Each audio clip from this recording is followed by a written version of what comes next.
are listening to the Iterators of the Imperium.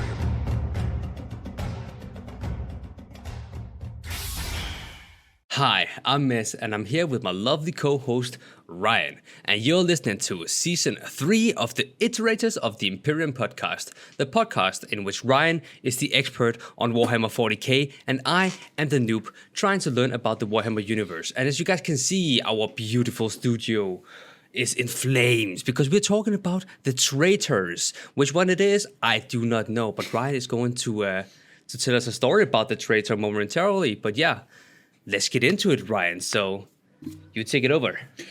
Well, so there's two things we need to do before we start here, right? Because I don't know if you remember, but in the last episode, you said you wanted to do the intro bit, the little script thing that I have this time. You said you wanted to try and go through that. You were being cocky, so I'm challenging you for that. But before that, so you're going to get a minute to try and get it straight in your head. I do just want to mention something, right? So, general, social media nonsense. Are you aware of Threads, the new app that's turned up? Oh, I've heard about it. Yeah, I actually have. Yes. Do you know anything about it, really? Or just heard of it? I know nothing about it, So, to be honest. best I can tell, it's Instagram's version of Twitter, right? It seems to work very similarly to Twitter, right? It seems to just be a new competitor for that type of social media, right? Yeah. Now, it is directly linked to Instagram as well, which is quite cool. It works quite nicely together. I'm not big on social media, as you know, but I saw it and I was like, screw it, I'll set it up. And I've had a bunch of, random people follow me, right? Not like a large amount, I've only got 12 followers, right? But I only know who, 4 of them are, right? Okay. And one of the people that followed me, when I looked into it, I found out that they are a Black Library author. And not only that, they are an author of a novel that I quite enjoyed. Oh! Yeah. So I actually just want to take a moment to recommend a book to you, right? So it's a short story, right? This is it here. It's called The Stacks by Chris Winterton, right? It's part of an anthology novel called The Resting Places, which is a Warhammer horror, right? Special genre that they're doing. So it's just horror stories set within these universes, 40K and Sigmar.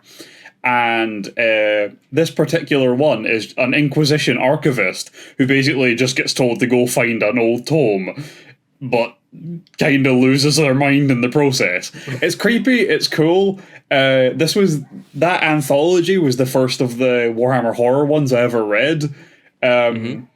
And to be honest with you, there wasn't any one of them that I would have been like, this one was my favourite. I just liked the whole thing. But I found it really cool when I found out that Chris Winterton decided to follow me on Threads.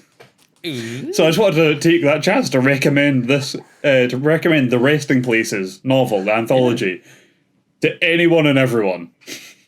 Seems nice. Yeah, pretty cool. Yeah. Anyway, on you go, Mez. Let's hear the intro. Oh, God. Well, all right. Well, as I recall, right off the bat, I'm a super baby. I'm a little metaphorical, as you usually say, super baby. And I have been sent out of space. I can't remember what the year was. It between 700 or 800 or the 30th millennia, right? Spot on, mate. Spot on. Hey, okay. I can do this. And I've been sent away in my little pod, and I don't know which planet it is on that I'm crashing through, because Ryan is going to tell us momentarily. Yes. But I've crashed probably into some mountains and stuff like that. That is a common theme. That is a common theme. It's like Superman or Dragon Ball, I swear to God. It just is. And yes, this planet is probably very dangerous. I don't know the dangers of it, but I will be found by some of the native people who are there. Or wolves. Or wolves. Not animals. And soon, because I am indeed a super baby, they and myself will realize I am not quite normal. I am indeed specifically made for a purpose, and I will go out to seek that purpose myself, or it will come to me in a golden-cladded armor later on in the story. Also a common theme.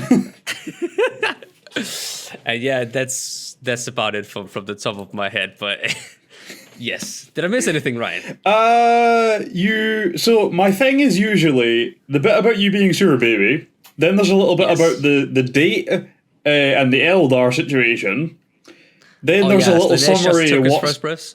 Yep. Then there's a little summary of what's going on back on Terra, and then there's the thing of, but none of that's what's going on. That's true. Wait, I can do this. Hold on. All right. So Shalanesh just took his first breath, and back on Terra, the Emperor is finally setting out to get his plans going on. And now I got that as well. Yeah. Did I do all right? I think you did pretty well, to be honest with you. I'm going to say now, that went better than any of the quote guessing ever did. So we'll call that a win. Hey yo, I'm too good at it. Like, without knowing which planet it is on and like what's really going on, who it is, I think that was all right. That's pretty good, yeah. So I could do next week's as well, you know. Oh yeah. I'll practice. So today we are heading over to the world of Barbarous, which is, to the galactic south of Terra. This is actually a galaxy map, by the way, right? It's set out in a different segmentums, right? So Segmentum Pacificus, Ultima Segmentum, so on and so forth. So this bottom one here, the one that's highlighted, is Segmentum Tempestus, right? And that world that is highlighted is Barbarous. And that's where we're heading today. And this is what the planet looks like. Ooh, okay. Yeah, very nice. Very nice. Yeah. So, as we tend to do, I'm going to give you a little bit about the planet, because why not? So, Barbarous is a feral world, right? So there are different classifications for planets, as we've mentioned, like death worlds, feral worlds, feudal worlds, so on and so forth. There's also waste worlds. That might not be the correct term, but it's essentially that. There is a type of world that is literally just one massive garbage heap. Okay. Like, there's tons of them all over the galaxy, and then they'll just have, like, a team of humans or servitors there that just scour it for scrap. Just a trash world, quite literally. Yeah, literally, yeah. That's right. But in this case, it is a feral world, which means that there are humans, it is civilized, but it's in a technological state which is, like, medieval, kinda. Yeah. So it's prior to, like, black powder weapons, so they don't really have guns, is the concept here, technologically wise, right? Yeah. And the populace has to be below a certain number as well, I believe, for it to classify as a feral world. So it's relatively low population, pretty old tech, right? Nothing too fancy going on here. So you're probably getting the usual tribes of barbarians murdering each other. Oh, nice. Yeah. But this is quite a unique world, right? In that it is populated, but it also is not habitable for humans. Okay. So the atmosphere of Barbarous contains a... Let me get this right. A low density poison vapor, right? Yeah. So a lot of this planet is just coated in a fog of poison, which will kill humans, right? But because it's lower density than, like, breathable atmosphere, it's only the upper areas that have it. So the higher you go, the further you get into this dense fog of poison. So humans can live on this world, technically, but only in, like, the lowlands and in valleys and stuff. Great. Fun times. Yeah. Yeah. Also, the sun for this planet is terrible. It's just a really dull sun. It's not like the Necron one that's radioactive and murdering everyone. It's just a pretty shit sun. It doesn't produce a lot of light, right? It's quite dim. I was just about to say, though, however, This looks like the frickin' sun. Like, what do you mean? Does. It looks like the sun. The That's sun's turned off. about as bright as this is the problem. Well, that does not emit much light then, I reckon. Yeah. Maybe some spots Having here and one there, but- guy that far away with a flashlight would probably do more than their sun does. Having some guy with an iPhone and a flashlight on that. Yeah, Yes. so even like their night times are obviously dark. They have long nights, and what little daylight they do get is pretty dim daylight. God. Yeah, so It sounds horrendous. yeah, it just sounds depressing, right? Oh, cool. I have to sounds live at the depressing, bottom yeah. of a valley. I can't see the sky because it's just poison fog above me, waiting to get me if I stand on a step ladder.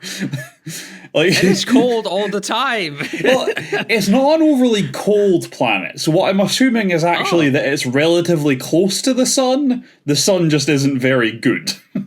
The sun is just very dim. Yeah, although saying that, the poison vapor probably has like a greenhouse gas effect. So maybe it Yeah. would be cold if it wasn't poisonous. It sounds like Denmark, I'm not gonna lie. I thought Denmark might be the happiest place in the world, or is it the most depressing place in the world? I can't remember which. Supposedly the second happiest in the... That was it. Yeah. Yeah. We've gone down to second. It is because of me, because I'm so sad. You dragging down the average. I'm dragging down the average, I guess. Move to Scotland to be like the happiest guy here. Probably. That's because all of you guys are like depressed. You'll drag the average up here.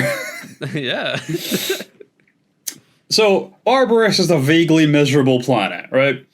Do you want the icing on the misery cake? I lay it on me. There is a caste of Xenos that rule the planet. Okay. So because the humans have to be in the lowlands and they can survive in the poisonous fogs, they just live in the mountains where the humans Yeah. can't go to. So they just come down with like zombies and stuff and just steal humans and ransack their shit and stuff like that once in a while. Just because. Just because. Just because.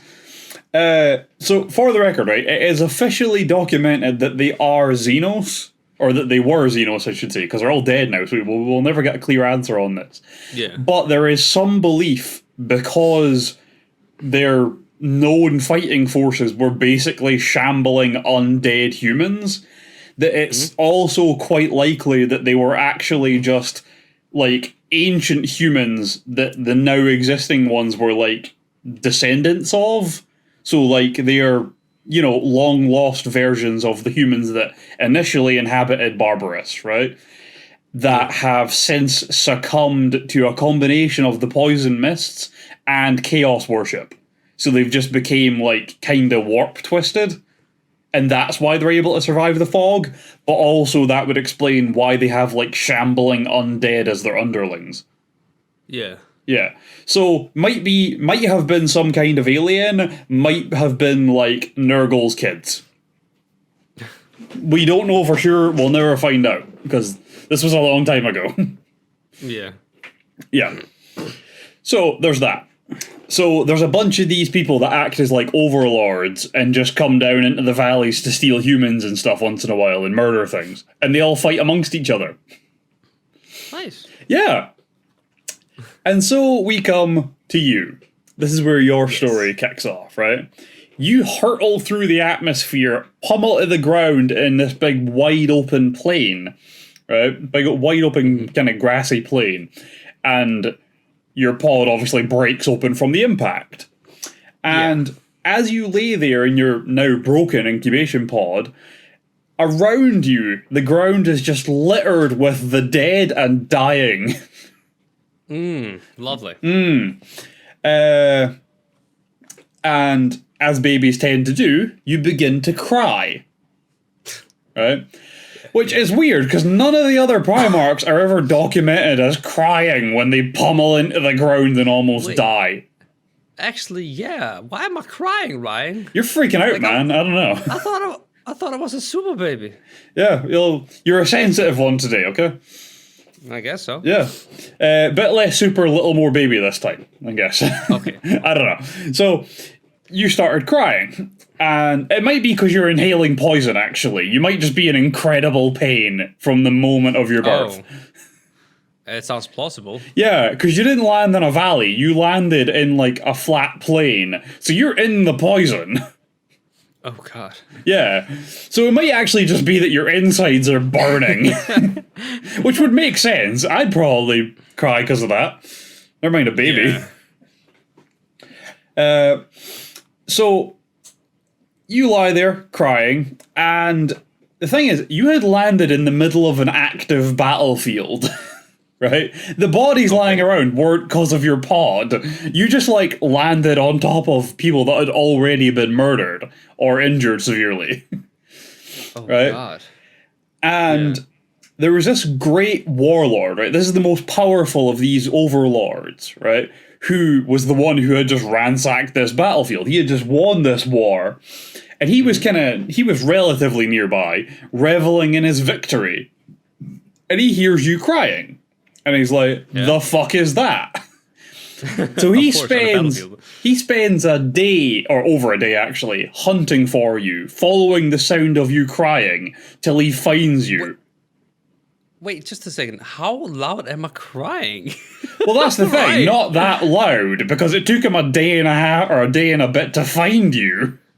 No, but I mean, like, as soon as you can hear it, you should be, like, able to find it, like, relatively quickly, right? I would think so.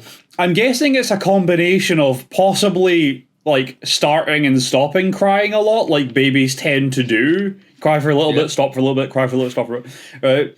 I imagine it's a combination of that, possibly it being a very large battlefield, and possibly the sounds of the dying all around you making it awkward. Oh, you know what? That might actually, Yeah, it might have been kind of awkward to find you if you kind of take all that into account. Like, yeah. The ground was littered with the dead and dying. So this was a big battlefield, right? So big area, a lot of people making weird noises. Yeah, you know. He probably stopped to stomp people to death every once in a while because they were making noises. You know, like, shut up. At a certain point, you start double tapping to make finding the baby easier. Hey, I like that Zombieland reference right there. Right? Double tap. Yeah. Always double tap. Yeah. Rule 1, double tap. Or it might have been rule 2, actually. I think rule 1 was cardio. Oh, yeah, yeah, right away, yeah. Yeah. So, eventually this dude finds you, right? And this dude was bewildered by the concept of you, right? Because you were just a baby, and a human at that, and there you were, and you were just crying away at yourself. But you're in the middle of, like, dense poison fog. As a human, you should not be able to breathe, never mind cry openly. Yeah. Right? So this dude is like, what the fuck are you? Right? What the fuck is this? But he was surprised, but he was also very impressed with you, because this is not something a human baby should be able to do. So he's like, die instantly. So. Yeah, he just decides he's taking you. Right? He's like, I'm adopting this one, right? Because this guy had wanted a kid for a while, but he's a big weirdo, alien, possibly chaos monster guy, right? So the chances of finding a woman to mate with him are probably pretty low. I don't know, Ryan. There is some pretty ugly dudes out there who's getting lucky. I'm not Look, everyone is someone's fetish, okay? I guess so. So, regardless. Except for this guy. Well, yeah, because he was murdering all the humans. Yeah, that does not help his case. Right? That does not sit well with women. Yeah. I don't know, Charles Manson's a pretty popular dude. Yeah. Yeah. Continue. So, he adopts you. He takes you in, right? And his intention is to raise you as his own, obviously, because he wants a kid. But this dude's name, this, like, grand overlord of this planet, like, the greatest warlord on this planet, his name is Nikara, right? Which is Latin or it's Latin, but it's the verb to kill, which I thought was quite cool. Yeah. Right? And obviously he names you. And he names you Child of Death, right? Which is more interesting when you keep in mind that his name literally means to kill. So he kind of named you as his own son, which is quite cool. But you would always be known by the low Gothic of your name, which is Mortarion. Yeah. Oh. Oh. Oh.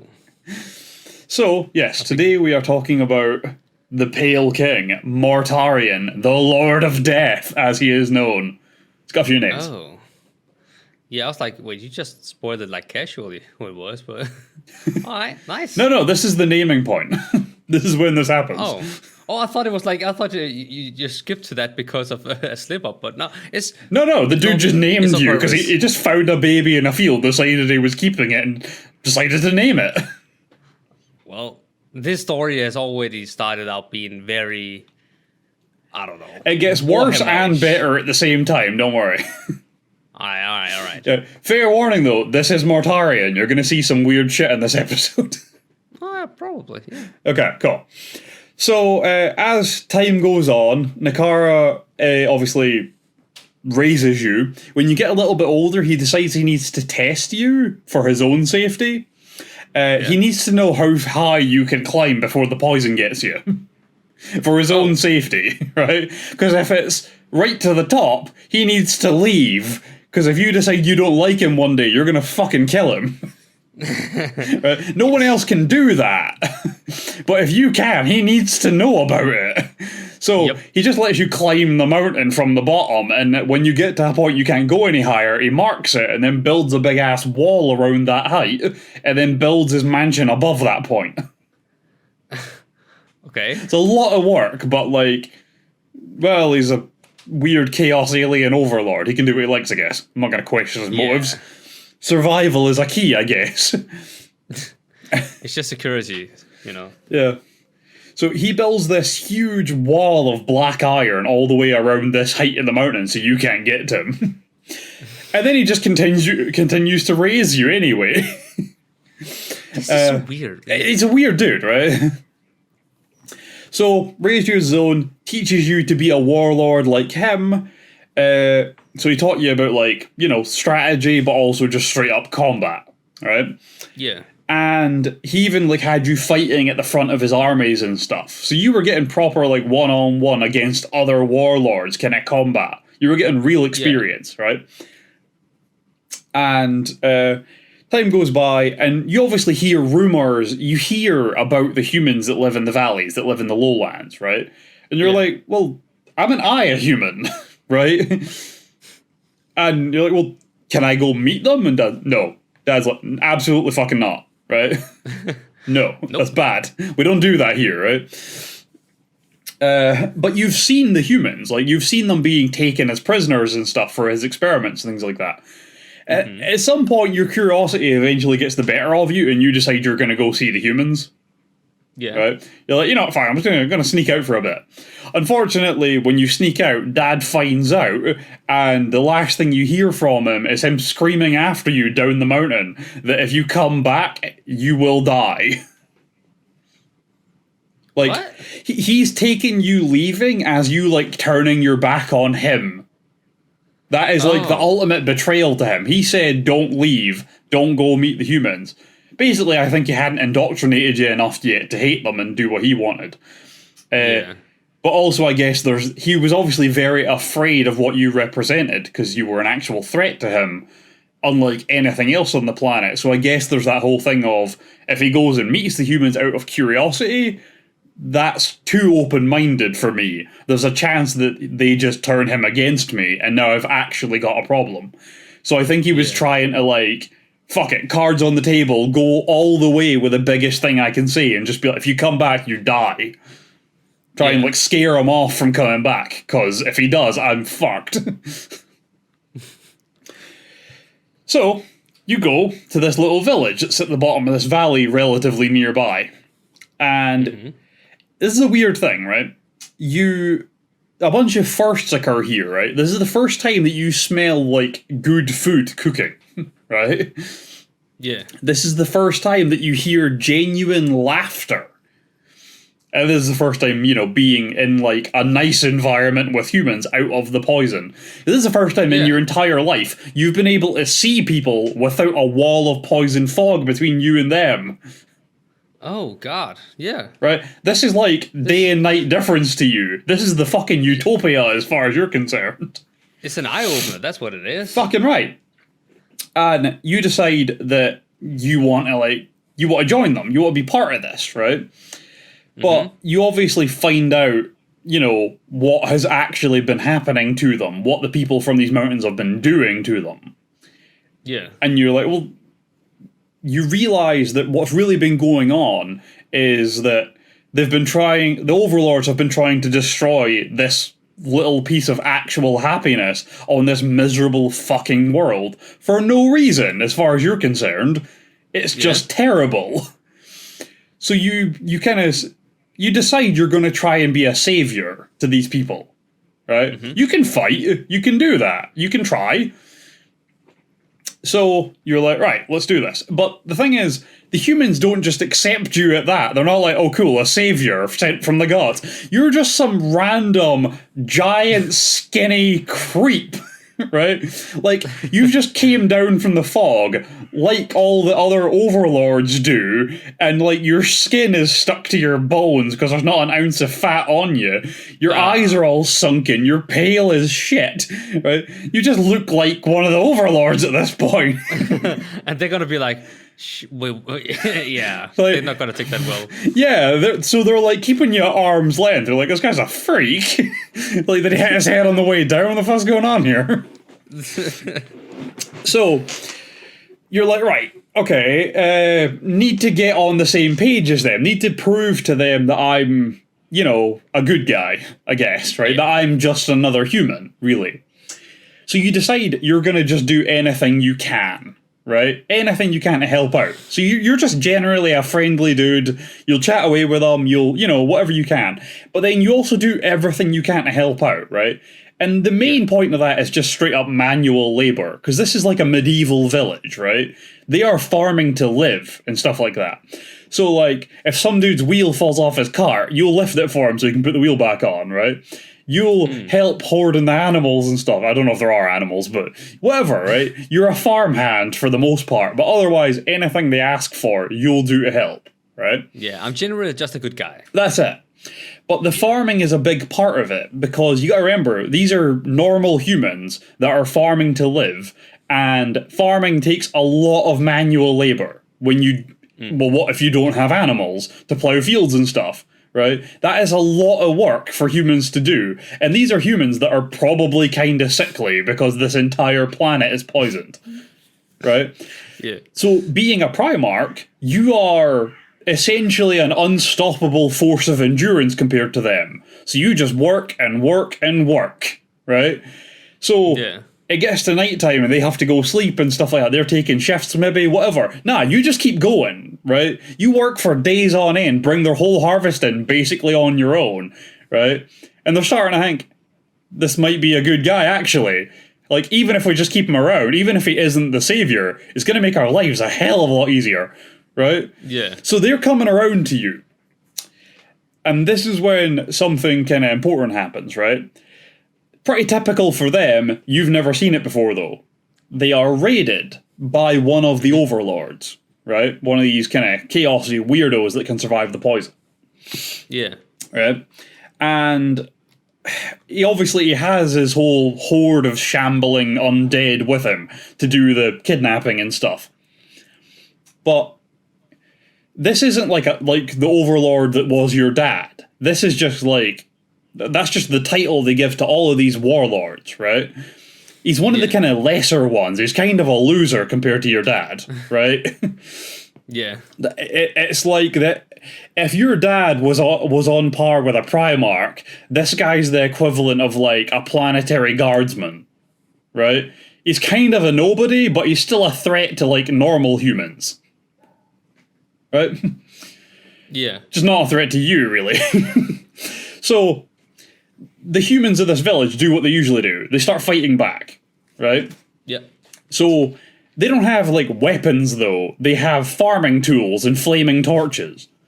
So they start trying to defend themselves. And obviously some of them die, some of them get taken. Yeah. And this goes on as it usually would, right? Typical day of being raided for them. This happens relatively often. Every one of them's fought for their lives hundreds of times over by the time they make it to their 20s, right? Yeah, this is just standard now. Aye, that's it. This is just any other day to them. Until you emerge from the fucking cornfields like the monstrosity you are. Oh, God. Young Mortarion. Yes, now. Because you were just working away, fucking harvesting grain or whatever with your scythe when you heard this going on. And then you emerged from the fields. You brought your scythe with you, obviously. As soon as you clock what's going on, you are right into the thick of things. You are taking the shambling undead in half with one swing of your scythe. Right? You are slaughtering them, cutting them down like chaff. Eventually, the Overlord is like, fuck this, I'm out. They've actually got someone that can fight. Sack this shit. So he just retreats above the base level of fog, because they can't follow him. Yeah. Right? And while he's sitting there kind of like sniggering to himself about the weak humans, you emerge from the fog layer and take him in half. Yo. Get wrecked. He underestimated you. Oh, he did. I like to think of it as, we have these adverts that run once in a while in the UK, which are advertising to recruit people to the Marines, right? And in the advert, there's a bit where the camera's just on a lake, and then the next thing, this guy just slowly emerges from the water. Right? I like to think that's what you did with a fog. This dude's sitting there like, weak humans can't survive the fog, and then you just like slowly glide up. I don't want to swear, but surprise, mother. Trucker. Like, oh shit. That's actually quite nice. Very cool. So this is the point where the humans start seeing you as the hero that you wanted to be. Yeah. And before we move further into this, I just want to show you something, right? Every time I see this version of Mortarion, it makes me think of Candlejack.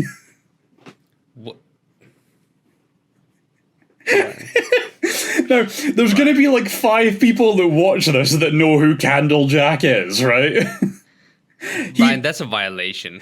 But that's a violation, right? That's not all right. So, in case you don't know, or in case anyone doesn't know, Candlejack is obviously from a cartoon, right? I can't remember the name of the cartoon, but in this particular episode, it is a horror story kind of thing, like a ghost story kind of thing, and Candlejack is like the Slender Man of the ghost story. And I believe the idea is that he would find you, tie you up, and put you in a sack. And that was it, basically, right? He really wasn't much of a threat. But in this show, there is I think it's if you say his name, then he comes and gets you like Bloody Mary. I think that's what it was. And there's a bunch of the kids all in this cabin, and they all say his name. I think there's like lightning or something. They get a fright and they all say his name. And then it just cuts to him outside a window, and he looks at the camera and just goes, "I'm gonna need more rope." And it is the funniest goddamn thing. I don't know why, it's stuck with me since I was a kid. Just him looking at the window and saying that. It's so funny. Anyway, that's who Mortarion is to me. Yeah. That explains a lot, by the way, that is the backstory. Yeah. You've been messed up for a while, right? I'm gonna need more rope. This is why I don't take Mortarion seriously. Okay, moving on. Yes, sir. Oh, God. So, yeah, after you murdered that Overlord and kind of saved the village a bit, you were now seen as this kind of savior you wanted to be, right? Because you had kind of proven the point. You were a good guy, you were going to help out, but also you could protect them, and you could teach them to protect themselves, which is a big deal. Yeah. So, you were now their champion, but you're also their neighbor, right? This was a big deal. You were finally taken in by your own kind, right? Yeah. So it was a big deal on both sides. So the years go by, you grow up. Obviously, you're kind of grown by this point, but you grew a bit more because that's just what Primarchs do. And you train the humans in how to fight and defend themselves, how to fortify their villages. So these little villages, as people flooded in from other areas who had heard about you being their defender, they were like, oh, well, that's the safest place. Fuck it, move there. So there was suddenly an influx of population, which meant more workers, more defenders. So some of these villages that you helped out gradually turned from villages to fortresses. Oh. They became actual defensible bastions, right? Evolution. That was it, yeah.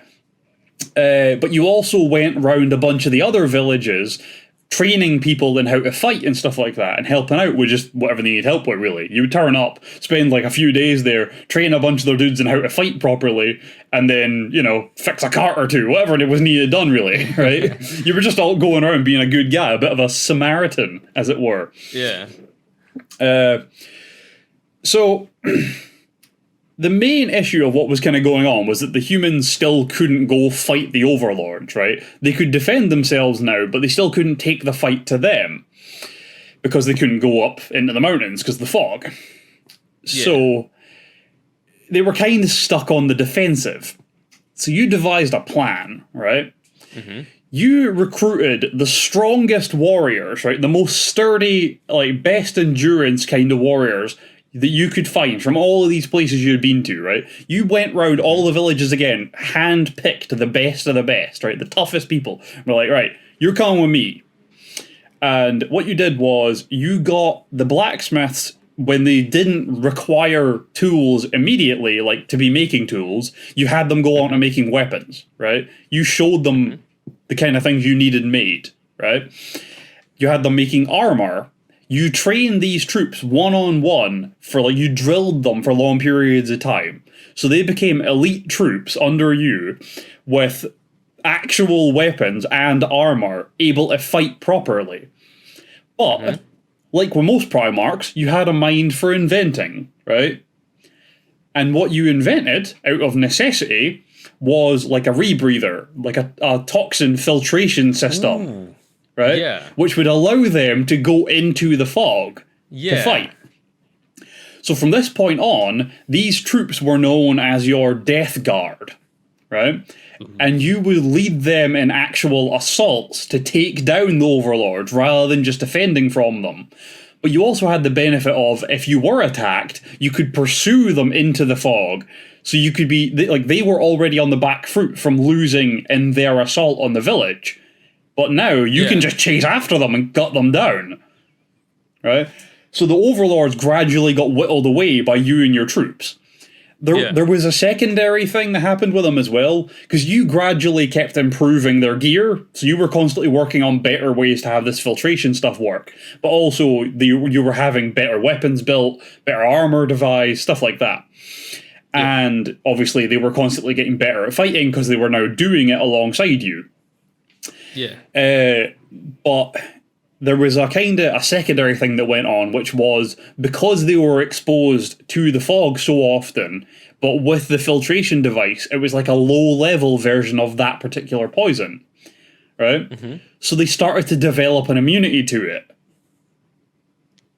right? So they didn't become fully immune at any point, but with their bodies developing a natural immunity to this, and the gradually improving filtration devices you were building for them, they were able to go higher and higher into these mountains to hunt down even more of the overlords. Yeah. And eventually, it comes to a point where there's only one overlord left, and it is Nikari. Oh, yeah, I was about to say, guess who it is? It's Dad, right? Yes. He is the last one, right? And as you are aware, his particularly high mountaintop fucking mansion is near the first village you were at. So you round up your Death Guard and you head back there. Right? Now that the rest of the planet is relatively safe, you just head back there with your Death Guard. But when you get back, you start hearing these rumors, right, about this fucking arsehole that's turned up and is trying to steal your thunder. Some new guy has turned up and claims he's brought salvation with him. He's gonna save the day. right? And you're like, I've fought for this for so long, and this dude thinks he can just turn up and claim he's gonna save everyone. Fuck that guy. Yeah. Fuck it. So Screw him. you are pissed off, right? You find out that he's in this banquet hall. You basically fold the door in half going in there, right? Because you're pissed off, right? And you get in there and you're like, the fuck are you doing? And there's this gigantic dude in gold armor sitting there with the village elders, right? And it's like looking at polar opposites, right? The village elders are all like skinny, pale, gaunt, and there's this giant hulking dude who looks like the Omega Chad sitting there with a tan, like, happening. Right?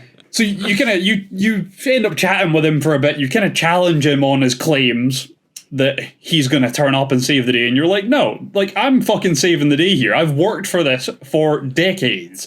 I'm doing this. Yeah. So the guy's like, all right, I'll make you a deal, right? If you think you can go do this on your own, right, prove it. Go do it on your own. But if you can't, you work for me, right?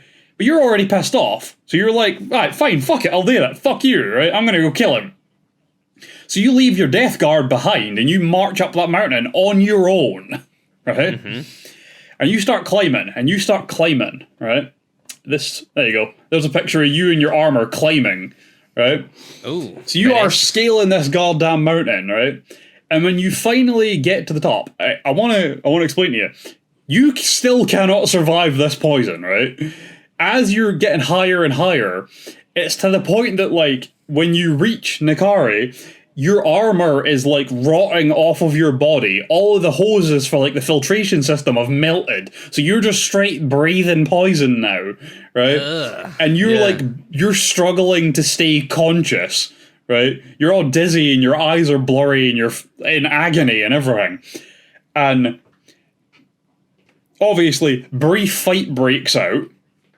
And you're just struggling not to collapse because of the poison. And eventually you do start to fall. And when you do, and you're in your kind of blurred vision, trying desperately to stay awake, right? You're staring at Nikari as he walks towards you. And he explains that he is going to fulfill that promise he made to you the day you left. That if you returned, it would be your death. He's gonna kill me. Yeah. Right? But before he can actually kill you, you see this stranger, this hulking figure, step between you and cut him in half in one swing. Just drops Nikari in one swing. Ooh, I think I know who it is. Oh, yeah. This man carries you back down the mountain to safety and gives you time to recover. And once you've recovered, you go and you talk to him, and he explains who he is, that he is the Emperor of Mankind, your actual father, not that arsehole he cut in half. And that obviously you are his son, you will be one of his generals. And obviously you did make a deal with him in your rage, but you would have anyway, because, you know, why not? What have you got better going on, I guess? So you bend the knee and you swear loyalty to the Emperor of Mankind. So I'm going to show you what you look like kind of modern day. Ooh, I'm cool. Yeah. So this isn't like full-on demon version, but I think this is definitely a chaos-inspired artwork. I still think it looks cool. Yeah, when he gets to like full-on demon version, he's got big butterfly wings and a big a slightly more tattered cloak, and the scythe looks like it's made out of something's spine. What? Yeah. I like that. It's quite cool. Yeah. But I think this is like mid-heresy, I think. But I don't know for sure. Yeah. Yeah, so I think like he's like in Winurgle, or no, he wouldn't be in Winurgle. I think he's like kind of getting towards the point of being in Winurgle, but he's not quite there yet. Yeah. Yeah. Anyway, moving on. Moving on swiftly. So, he obviously introduces you to your legion. You are given the 14th Legion, which is the Dusk Raiders, known because they always attacked at dusk. And you renamed them to suit you as the Death Guard, like your elite troops. Yeah. Yeah. So you did reorganize your legion a little bit, like a lot of the Primarchs do when they take over, right? They instill their values, their ideals in the legion. And you did exactly that, right? So you kind of made it a point of unrelenting endurance is the main thing here, right? That's what we value, right? That's how things would be done. And that is what your legion ended up embodying more than anything, right? So, like, the Death Guard are famous for their endurance out of all the legions. So, where other legions would use, like, hit-and-run tactics or subterfuge or psychers, right? You weren't about any of that. The Death Guard would walk to the battlefield, rack their weapons into their shoulders, and march. They would march and they would shoot and they would keep marching, right? They would never back up. They would never retreat. They would never give ground. They always pressed forward, no matter what. And every foe eventually buckled under that unrelenting pressure. That was it. Simple as. It's a good way of doing things, really. It's genuinely a really good strategy in a way. You know what, actually, just as a side thing, right? I always liked the World Eaters, because their strategy for war, nowadays it's just total chaos, right? But when they were an actual legion, right? When, like, say, for example, when they first got Angron back, right? When they went to war, right? They marched to war, right? They didn't run in. They didn't charge. They didn't any of this stuff. They slowly marched to war, right? Yeah. And apparently that unnerved their enemies so severely that it basically broke morale of their enemies. Because you just had this, like, tens of thousands of these gigantic warriors in hulking armor just slowly marching towards you like they're going for a walk, right? Like, you're not even there. Their weapons aren't readied. They aren't, like, revving their chain swords and stuff and brandishing their weapons, taking aim, none of this, right? They're not worried at all. You are not even an obstacle to them. They just marched until they met Unbothered. you. That was it. Right? And apparently it was so, like, stoic that it became terrifying to their enemies. Oh, God. I mean, I could imagine. Holy shit. Yeah, it's quite a cool concept, actually. Yeah, just totally unbothered, like, yes. Yeah. We know what we got. Just another Wednesday, guys. Yeah, just another Wednesday. Yeah. Yeah. So, interesting thing I like to share about the Death Guard, right? So, they have a tradition in their legion, right?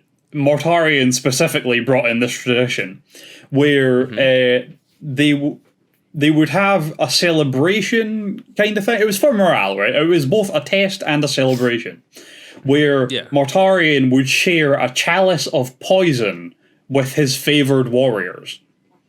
So if you did really well in a war, like in a particular battle, Mortarion would choose to favor you and would share a chalice of poison with you.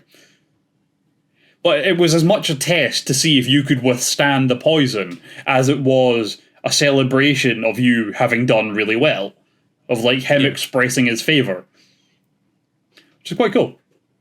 Yeah. So I believe it's, like, the 5th book of the Heresy, which is Flight of the Eisenstein, which is about the Death Guard. It's the Death Guard at the start of the Heresy, but it takes the standpoint of Nathaniel Garrow, who is the battle commander or something, right? He's the one that flees at Estevan 3 and goes and warns the Emperor about the heresy right at the start. He's that guy, right? So he was one of Mortarion's dudes. And they have that, he is, like, invited into that poisoning drinking ritual right at the start of it. And there's a whole monologue of him just, like, trying not to express how much pain he's in from drinking it, because he doesn't want to, like, embarrass himself in front of Mortarion. So I thought it was quite funny. Yeah. Yeah. All right, we're going to move on a little bit now. So we're going to go into, like, the fall to chaos kind of part of this, right? Oh, yeah. Yeah. Because up until now, I don't feel like I've had any hints of, like, him falling into chaos at all. No, not really. It's been pretty cool so far, to be honest with you. It's been pretty chill. Like, he sounds more like a hero at the moment. That's But it. he is. Yeah. But yeah. Tell me about the chaos riot. Oh my god, I just realized. What?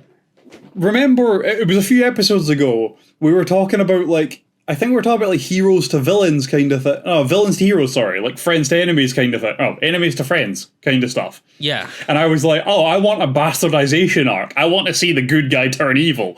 That's what all of the fucking traitors are. I was supposed to say, wait, right. Just bastardization arc. I love it. Yeah. I never realized. Bastardization arcs. Holy shit. Oh, I never knew how much I wanted that, but I just realized I've had it all along. Okay. This is my bastard oranges story. That's it. So, at the beginning of the heresy, obviously, Horus had, like, Fulgrim on side because he was possessed, had Angron on side because he could manipulate him, but he wasn't sure about getting Mortarion, right? But eventually he found his way in, right? So, Mortarion hated the warp, since Nikari was obviously some warp bullshittery and was an evil arsehole. So, he was also power mad to boot as well. So Horus basically just used the whole thing of Mortarion distrusting the warp so much and kind of convinced him that, obviously, they all knew the Emperor used the warp, right? But he kind of used that angle that the Emperor was kind of power mad, because now he's to the point he doesn't even feel he has to be there to oversee his wars. He's just telling his kids to do it for him, right? Obviously, all of the Primarchs were already upset that the Emperor was now back on Terra and had put Horus in charge. So that was an extra one there. And he kind of convinced him about the whole thing of the Emperor being into the warp, tainting him. So, all in all, there was enough there that he was able to get Mortarion on side for the heresy. Right? Yeah. So he ends up obviously being part of the whole Estevan 3 thing, where he clears out his legion of all the loyalists, misses one, and Nathaniel Garrow escapes. A little awkward when that happens. He was the one guy that actually, like, was a threat if he escaped, because he managed to warn them. He was the one loyalist that had his own fucking flagship. The one guy you don't kill is the one loyalist who has a fucking spaceship of his own and can go tell people. You had one job, right? Right. You had one job. Yeah. To be fair, we like Nathaniel Garrow. He's a cool guy. But Oh, yeah, 100%. yeah. But anyway, so he even gets on board with all that, clears out his legion of anyone that's not vaguely evil, right? And there's a lot goes on in this kind of time period, right? There's a lot of Mortarion trying to murder Jagatai Khan. Right? Yeah. It starts with him trying to recruit Jagatai Khan and rapidly turns into him trying to murder Jagatai Khan because he can't recruit Jagatai Khan. Right? So there's a lot of that goes on. There's a few instances where they fight, right? So there's a bit of that goes on. And then Mortarion decides he's going to start purging the worlds around Prospero, which is Magnus's homeworld that the Space Wolves burnt, right? So he goes there to recruit the Khan, fails to recruit the Khan, and in the kind of failure, he's like, fuck it, I'm just going to go start burning planets around here. So he's just dicking around in the general area, destroying stuff. And on one of these worlds, he meets a woman who is possessed by a demon. And he has to use his own kind of innate psyker powers to get rid of the demon, to kill it, right? To banish it. Yeah. But in doing so, he realizes, one, that he has warp powers, but also that the Emperor had lied to them quite severely about the truth of the warp. Right? Because now he knows demons are real, and he was able to banish one and all this stuff. So he learned a lot in that one time. So he turned more against the Emperor. But he also kind of vowed that he would learn to control the Imperium, like the warp, right? But he would do it without it controlling him. That is a brave statement. Yeah. Yeah. So, obviously, from this point on, he gets gradually kind of more and more into like seeking secret knowledge, right? Yeah. Because he thinks knowledge is how he's going to control the warp. It's not. For the record.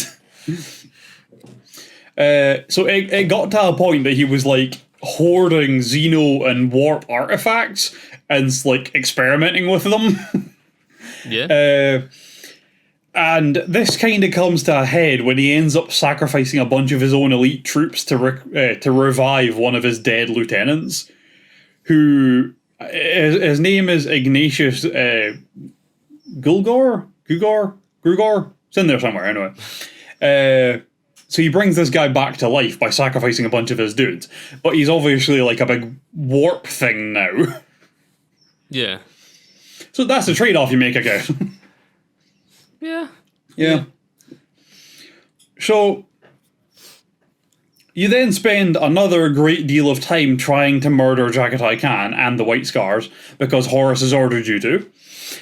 And eventually, because you fail to murder him again, eventually you get the order from Horus to muster for the Siege of Terra, right? Everyone's getting together for a big party to go fuck up Terra.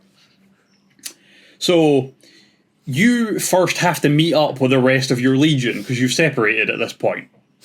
And you had left your second in command, your first captain, a man called Callus Typhon, right here. You had left him in charge of the bulk of the legion while you were off hunting Jagatai Khan. Yeah. Right? So you go and you meet up with them, and then you're going to all do one big warp jump together to go meet with Horus. Yeah.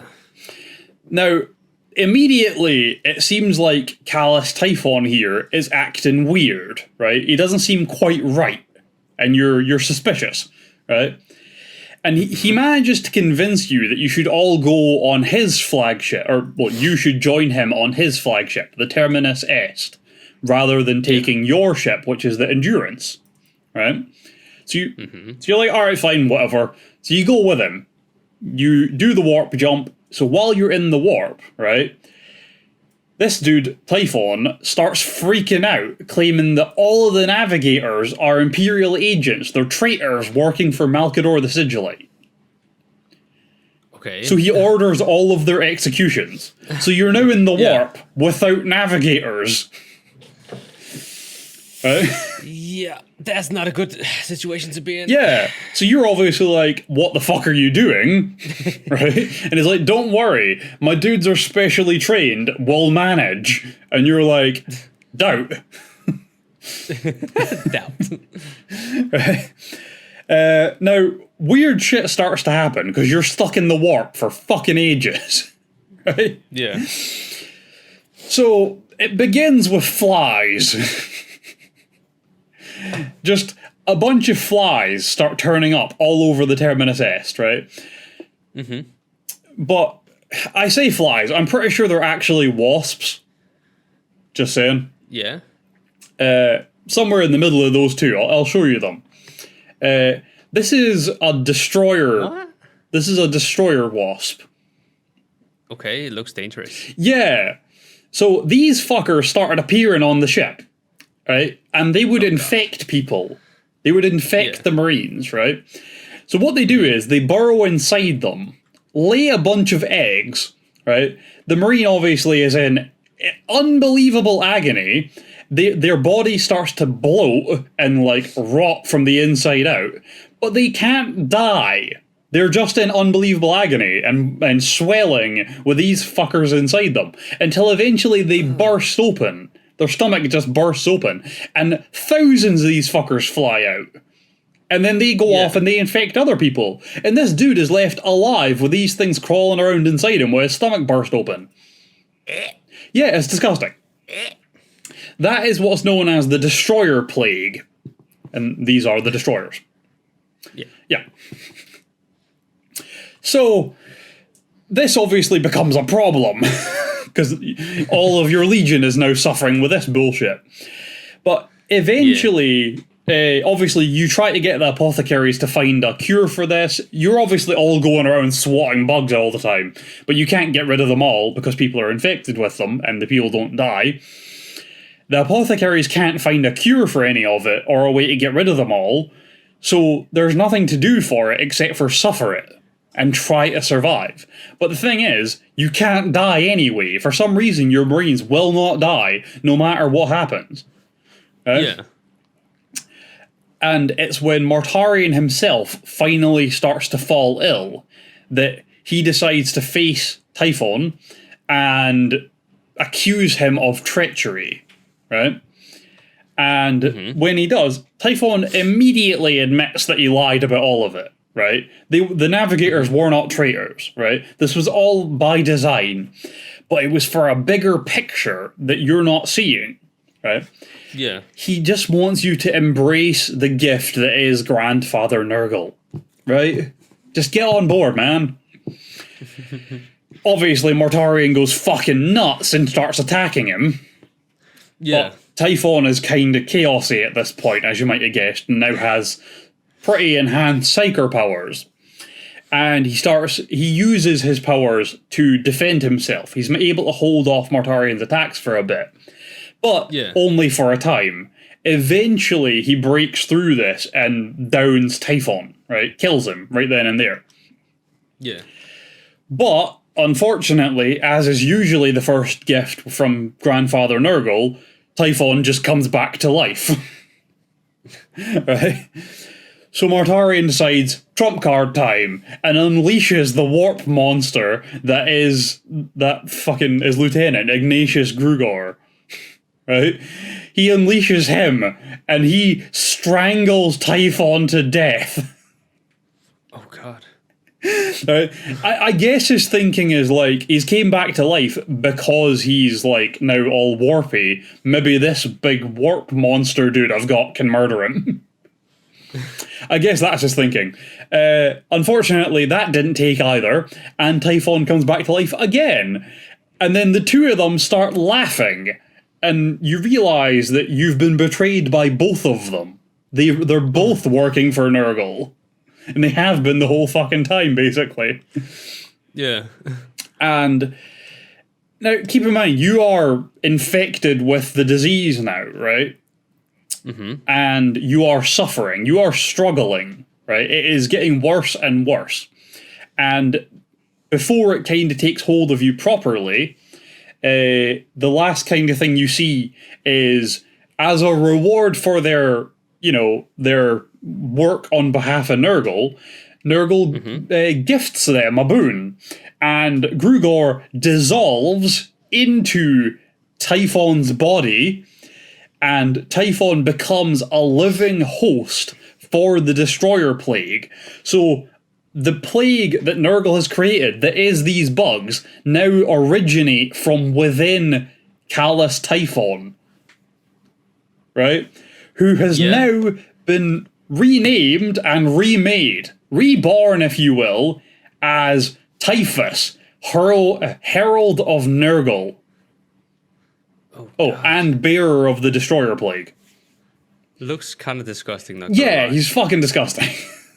Yeah, not epic anymore. Disgusting. I don't like it. Disgusting. Anyway. Disgusting. So, after seeing this, the disease finally kind of overtakes you, and you start hallucinating, right? You're on the floor of your ship, or of his ship, with him standing over you, hallucinating your tits off. And you think that you're back on Barbarous, choking on the poison fog, right? And you hear the voice of Nurgle speak to you. And it tells you have two choices. You can either bear the suffering, in which case it will be endless. It will be this endless suffering for all eternity for you and all of your sons, never able to die. Or you can embrace his gifts. You can work with Nurgle. You can become his son. In which case, the suffering all goes away. Your legion will all be safe and fine. and you will know power like you have never known before. Obviously, that's very tempting. You have no choice in the matter. You have to accept because you want your kids to be okay. Right? Of course. Your thoughts in this point in time are not about you or Typhus or Typhon or whoever the fuck he's pretending to be now. Right? They are just, your legion is suffering and you can fix it. Simple as that. Yeah. So you do. You accept the gifts of Grandpapa Nurgle. And you become the, what is it, Demon Prince of Nurgle? Or Demon Primarch of Nurgle, I should say. So you're effectively half demon now, for the record. So, obviously, after this, you are able to leave the warp because you now work for Nurgle, and you go to the siege. Because it's more appropriate, I'm going to bring up the picture of big half-demon Mortarion now. Yes. Yeah. I don't have a picture of full demon Mortarion, unfortunately. I apologise. I've missed out on that one. But That's all don't right. worry, he's got a lot of storyline coming up in future episodes because the Plague Wars is an incredible storyline which features him being 40 feet tall with butterfly wings for some reason. Okay. They never explain it. 3 books, they never explain why for 5 minutes he was 40 feet tall and had butterfly wings. Anyway, I assume they were rotting butterfly wings, but it still doesn't explain the height. Anyway, so you escape the warp with your legion, and I want to make it clear, you guys went into the warp as the Death Guard, right? The Legion with polished, immaculate armor, weapons ready to go, ready for war, and you leave as plague-ridden, rotting Chaos Marines. What an upgrade. Yeah. Or something. But it's been like a day, but you are in there for decades, right? So the rest of the legions are still in the process of falling to chaos, right? Like, Fulgrim's dudes, fair enough, there are some Noise Marines kicking around, but the rest of them are still in the process of becoming Chaos Marines, right? You guys are like 40 years ahead of the rest of them. You are steeped in it, right? Yeah. Like, a nick from the sword or knife of one of your troops will rot a man from the inside out in about 3 seconds at this stage. You are Nurgle through and through now. Yeah. Yeah. Anyway. So, we come to, like, the siege itself, right? And the main role Mortarion plays, and the Death Guard play, I suppose, is after Perturabo leaves, because they take over running the siege, right? They can take point and all. Yeah. Before that point, they were involved, but Mortarion had basically, he had been promised that he and his Death Guard could be the first ones on the ground for the Chaos troops, for the traitors, right? So they were the first ones to begin the assault. Because they're great assault troops, because they just keep marching, basically, right? They're like an unstoppable bulwark. And there's like a kind of a side thing that goes on here that's very important, because Mortarion's main role at this stage is that he's now a demon Primarch, and suddenly is filled with chaos and psyker powers that he doesn't know how to control. So he's just in endless agony all the time and has no idea how to control his powers.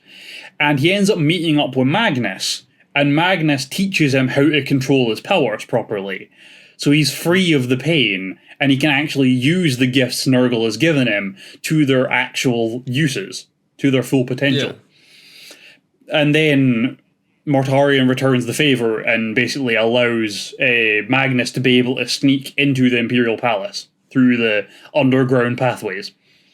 But the main point of Mortarion's storyline for the siege is kind of his main role kicks off once Perturabo fucks off and his dudes take point. And once he leaves and Mortarion's in charge, his overall goal is still killing Jagatai Khan. Yeah. So that's basically what he goes for. There is a really cool fight because Mortarion. The Jagatai Khan thing is the main part, but there's an interesting thing that happens first that I say I'll mention. Mortarion meets Nathaniel Garrow because he survived and made it back to Terra, and has since founded the Grey Knights. He's recruited all the main members of the Grey Knights during the whole heresy, and now he's just on Terra, participating in the defense for the siege. And he meets Mortarion, loyalist son and traitor father, and the two of them end up going, like, having this big fucking brawl, big one-on-one fight. And Mortarion is actually injured by this dude. He murders him, but he is actually injured. He gets, like, wounded on his neck by him, which is quite cool. It's like a chink in the armor, like Horus with Sanguinius. Not that it really does a lot, but it's cool, though. They have a really cool moment in their fight. That's good. Yeah. But then, obviously, we go on to the whole thing of his main point here is trying to kill the Khan. So that comes about, the whole fight between him and the Khan comes about because there is a spaceport attached to the Lion's Gate, which is one of the main gates into the palace, right? Mm-hmm. And the traitors have already taken it by this point, and Mortarion decides to set that up as a headquarters, so this spaceport, because he can fly troops directly in now. So he starts running the siege from there. And the Khan decides to amass a big group of soldiers to do like a revolt kind of thing against him and try and evict him from the spaceport. Yeah. And it basically just leads to a one-on-one fight between Mortarion and the Khan. And you gotta remember that at this point Mortarion is all juiced up on chaos fucking steroids. So the Khan is no match for him, right? Yeah. But the Khan is smart. He knows how to hunt properly. So he decides he needs to find a way in. And he does. Your pride. So he just starts mocking Mortarion for being so weak as to fall to chaos. And only... I'm sorry. Yeah? I'm sorry, just you've mentioned this before in the previous episode. I think when we talked about it... Yeah, in the Khan's episode, I'm sure we talked about it. In the Khan's episode, where he mocked him for... he just starts, like, ripping the piss out of him for being weak and falling to chaos. Yeah, thing how is... weak-minded of falling into chaos like that. Thing is, right, we know from now that we're doing it on Mortarion's side, because on Jagatai Khan's side, that is a perfectly valid thing to say, and he is right, as far as he's concerned. Yeah. But on Mortarion's side, we know... He wasn't weak to fall to chaos. It wasn't weakness. It was compassion. He did it for his kids. Right? Yeah. So, Mortarion goes fucking nuts because it is twice the insult that Jagatai Khan thinks it is. And ends up kind of swinging blind a bit. But while the Khan is now at more of an advantage in the fight, he still gets kind of impaled on the scythe. Oh. Yeah, he impales the Khan on the scythe. And that's true. Yeah. There's an incredibly cool bit where the Khan, rather than trying to get off of it, just grabs it and drags himself further down it to get closer to Mortarion, and then in one swing decapitates him. Oh, that's kind of badass. Yeah. That's badass. And because... If we go down together. Well, that's it. The thing is, the Khan is just found later on lying and just get carried away and is fine. He was just impaled a little bit. That happens a lot. They all get impaled at some point. So, with his... Or, obviously, being decapitated, Mortarion should be dead. But the thing is... He is actually a demon Primarch now. He is half demon. Mm-hmm. So, he doesn't die. He just gets, like, kicked out of reality into the warp. Yeah. Yeah. And that is him evicted from the siege. That is his role. Dunzo. Although, once they're in the warp, because Barbarous is destroyed... So, there are 3 stories about how Barbarous is destroyed, right? It was either virus bombed after the siege, like after the heresy. That's one story that's told about it. In another book, it is said that the Dark Angels destroyed it with cyclonic torpedoes before the siege, I believe. And there's a third story, which I can't remember what it is. But basically Barbarous is fucking gone. But no one's quite sure how that happened. right? Yeah. So basically, anyone can claim that they did it, and no one can really argue with them. It might have been. General virus bombing to clear up traitor planets. It might have been Dark Angels blowing up planets because they like doing that. But in the end, the Death Guard. I don't know why I struggle so much to think of that. The Death Guard eventually end up taking over a planet within the Eye of Terror that gets known as the Plague Planet, and that becomes their new homeworld. The Plague Planet. Plague Planet. Well, they're not very creative when naming their planets, I'll be honest with you, right? Because once Magnus moves into the Eye of Terror, his planet is known as the Planet of the Sorcerers. Oh, for God's sake. That's very creative. Yeah, right? That's a magical name. Yeah. I'm sorry. But that is the story of the Pale King, Mortarion. Yeah. What do you think? Oh, God. God damn. Well, I missed one picture. Jagatai Khan fighting Mortarion. I apologize. Right, that's a cool picture. That's a cool picture as well. Although, for the record, this is quite clearly someone's artwork. I will find the way to credit them, and I will put it in the description of the podcast and the YouTube video. Because this is... I just want to say it's very cool. It's incredibly cool, and it really does show the point very well. But I just can't read that. So I will find out who they are. I will find any way to tag them I can. But that aside, we have a tier list to do. We do. We're going to tier it up. And he is... Where is Mortarion? Oh, God. I think he's... Here we go. Second in C tier. Right below Corvus Corax. I feel like he has to go up, you know? Oh, I would think so. Because,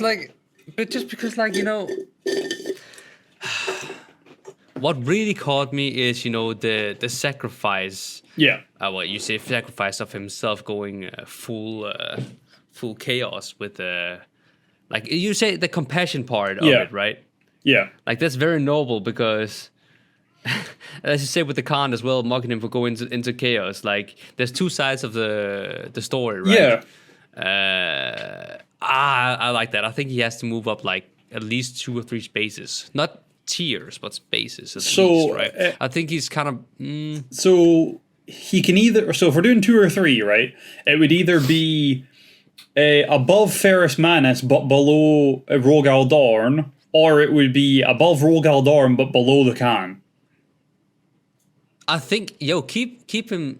Ooh. Oh, but I actually kind of like this one more than. Oh, okay. I get it messed up. I like the whole Khan situation that they're close to each other, right? So he always tried to catch Khan. Put him right behind Khan, but that is fine. Yeah. Keep in mind, you are getting to reorganize all of these later on with perspective, knowing all the stories. So don't worry. Yeah. Right? Don't worry about them not being quite right compared to each other. Yeah. I'm going to throw it out there, right? Mm-hmm. I just love that Lorgar is in one on his own. We contemplated on making a completely new tier. We didn't even have to. Last episode, we had somebody in the last tier put them up just so he could stand there alone. Yeah. Somehow in Lorgar's episode, Conrad Kurz got upgraded in the tier list. How is that even possible? Eh? Oh, that's funny though. That's beautiful. But that is us for this week. I feel like this was a really good episode. Yeah. Not to toot my own horn. Not to toot my own horn, but I will. You're damn straight. All right. Well, do you want me to round it out, Ryan? Yeah, go for it. Well, then, thank you guys for listening to this episode of Iterators of the Imperium podcast. It has been me, MEZ, and Ryan, and we will see you in the next one. Take care and peace. Bye.